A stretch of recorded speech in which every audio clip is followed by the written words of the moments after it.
kulanba waxaa lagaga hadlayay sidee loo qaybsan doonaa dakhliga ama kabka inooga yimaada bangiga adduunka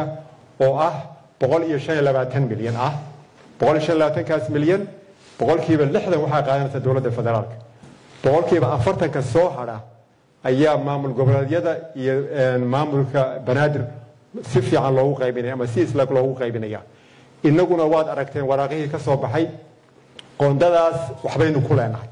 shirarkii ayaynu fadhiisanay marka xildhibaan waa hab u dejisan dawladda federaalka sida lacagta loo qaybsan doono waxyaabaha markii hore idiin sheegayna waxa weeye miisaaniyadeena ansixintiisa ayaaba laynu ku siin doonaa lacagta mid ka mid ah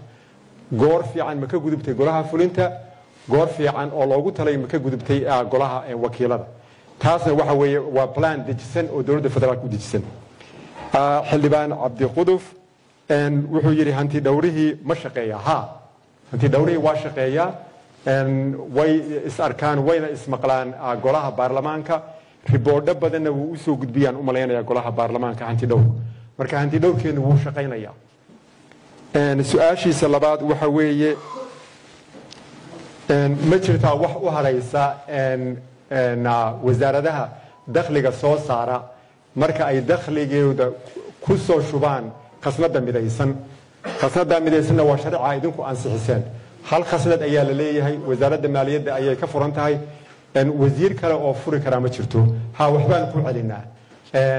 wasaaradaha soo saara dakhliga waxbaan ku celinaa wasaaradaha kalena waxaanu isku dayaynaa sanadka horena isku daynay inaan waxa loo yaqaano running cost ka bixino hadday tahay kiradooda hadday tahay korontadooda hadday tahay internetkooda iyo hadday tahay shaqaalahoodaba inaan shaqaalaha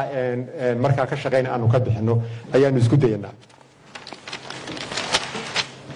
xildhibaan budeeye akoonka midaysan ayuu ka hadlayey iyo arinta mudnaansiinta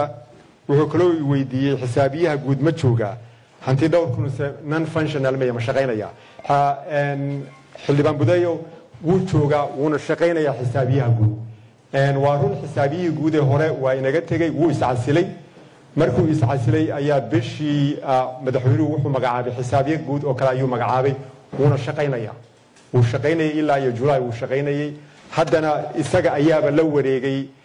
bixinta kharashaadka habkeenna bixinta kharashaadkuna la socdo wasiirku waxba kuma leh wasiirku waxba ma saxeexo waxba wuu arkaa oo keliya kharash bixinta maahane hab ayay inoo martaa kharash bixinteenu marka xisaabiyihii guud wuu shaqeynaya hanti dhowrkuna saan sheegay non functional maahane wuu shaqeynaya